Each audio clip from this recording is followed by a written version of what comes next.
హర్ష్ కుమార్ గారు, ఒక్కటే సూటి ప్రశ్న. మీరు కాంగ్రెస్ పార్టీ అధికారంలోకి వస్తే అనే మాట అన్నారు కాబట్టి 2014 విభజన తర్వాత, బైఫర్కేషన్ తర్వాత, సరే కాంగ్రెస్ పార్టీ నిర్ణయం తీసుకుంది, ఆంధ్రప్రదేశ్కి అన్యాయం చేసింది కాంగ్రెసే కాబట్టి కాంగ్రెస్ని 2 పర్యాయాలు ఓడించారనుకుందాం, ఒక పర్యాయం అనుకుందాం. మరి కనీసం కాంగ్రెస్ పార్టీ అసలు ఐసీయూలోంచి కాదు, వెంటిలేటర్ మీద నుంచి కనీసం ఐసీయూలోకో జనరల్ వార్డుకో వచ్చే పరిస్థితి కూడా కనపడట్లా. ఎప్పుడు వస్తుంది? కాంగ్రెస్ పార్టీ పూర్వవైభవం పక్కన పెడితే అసలు కనీసం పోటీ చేసే పరిస్థితి, గెలిచే పరిస్థితి అసెంబ్లీలోకో పార్లమెంట్లోకో ఆంధ్రప్రదేశ్ నుంచి ఉండే పరిస్థితి ఉందా? ఉంటే ఎప్పుడుకి వస్తుంది? ఒకటండి, అధిష్టాన వర్గం కాంగ్రెస్ పార్టీ, ఆంధ్రప్రదేశ్ లో కాంగ్రెస్ పార్టీని అంటే పూర్తిగా దృష్టి కేంద్రీకరించలేదు. ఎందువల్లంటే ఇప్పుడు మనకి ప్రెసిడెంట్లని అంటే మేము కామెంట్ చేయకూడదు. ఒకసారి ప్రెసిడెంట్లు వేసిన తర్వాత చాలా మంది ప్రెసిడెంట్లు వచ్చారు. ఆ ప్రెసిడెంట్ ఇప్పుడు మనకి మన శైలజానాథ్ గారు ఉన్నారు. ఆయన ప్రెసిడెంట్ గిరి అయిపోయిన తర్వాత వైసీపీలో గెలిపారు. ఇప్పుడు షర్మిలా గారు తెలంగాణలో పార్టీ పెట్టారు. ఆవిడ తీసుకొచ్చి ఇక్కడ ప్రెసిడెంట్ చేశారు. అంతకుముందు రఘువీరారెడ్డి గారు బెంగళూరులో ఉండేవారు, ఇక్కడికి వచ్చేవారు. కాబట్టి ఒక పటిష్టమైన నాయకత్వాన్ని కాంగ్రెస్ పార్టీ సరిగ్గా రాష్ట్ర కాంగ్రెస్ కి ఇవ్వట్లేదు. ఎందువల్లంటే ఒక పటిష్టమైన నాయకుడు రాష్ట్ర కాంగ్రెస్ కి సారథి అయ్యాడంటే ఈ అంటే ఇంకొకటి, అన్ని వర్గాలు కూడా ఈ రోజున రాజ్యాధికారం వైపు చూస్తున్నాయండి.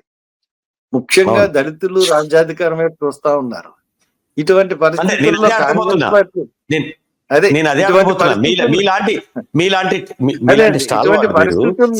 ఎందుకంటే అంటే ఈ తర్వాత ఇప్పుడు పెద్ద ప్రాబ్లము ఎస్సీలు ఎదుర్కొంటున్నది వర్గీకరణ.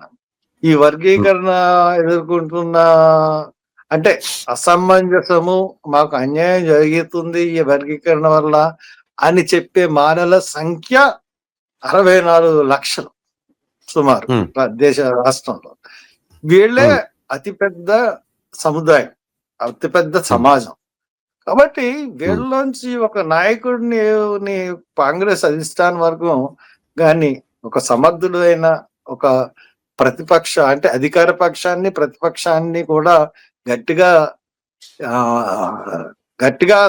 ఎదుర్కోగల నాయకుడిని వాళ్ళు కానీ తీసుకుని ఈ సారథి కింద, రథసారథి కింద పెట్టారంటే కాంగ్రెస్ కి కొంచెం మార్పు అనేది వస్తుంది డెఫినెట్ గా. మీరు ఒక నాయకుడిని అని అక్కడ ఒక నాయకుడిని అని కోడ్ చేస్తున్నారు. నేను అంటున్నాను, హర్ష కుమార్ లాంటి వ్యక్తికి పగ్గాలు ఇస్తే, అంటే లాంగ్ రన్ నుంచి కాంగ్రెస్ పార్టీకి అంటిపెట్టుకుని క్రమశిక్షణ గల కార్యకర్తగా, నాయకుడిగా, పార్లమెంట్ సభ్యుడిగా అంటిపెట్టుకుని ఉన్నారు.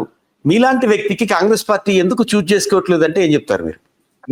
అంటే ఒకటి చెప్తానండి, నేను కాంగ్రెస్ పార్టీ ఈ యొక్క రాష్ట్రాన్ని విభజించినప్పుడు కాంగ్రెస్ పార్టీ ప్రభుత్వం మీద నేను ఒక బిల్లు అంటే కాంగ్రెస్ పార్టీ ప్రభుత్వాన్ని దించేయాలని అడ్జార్న్మెంట్ బిల్లు నేను పెట్టాను.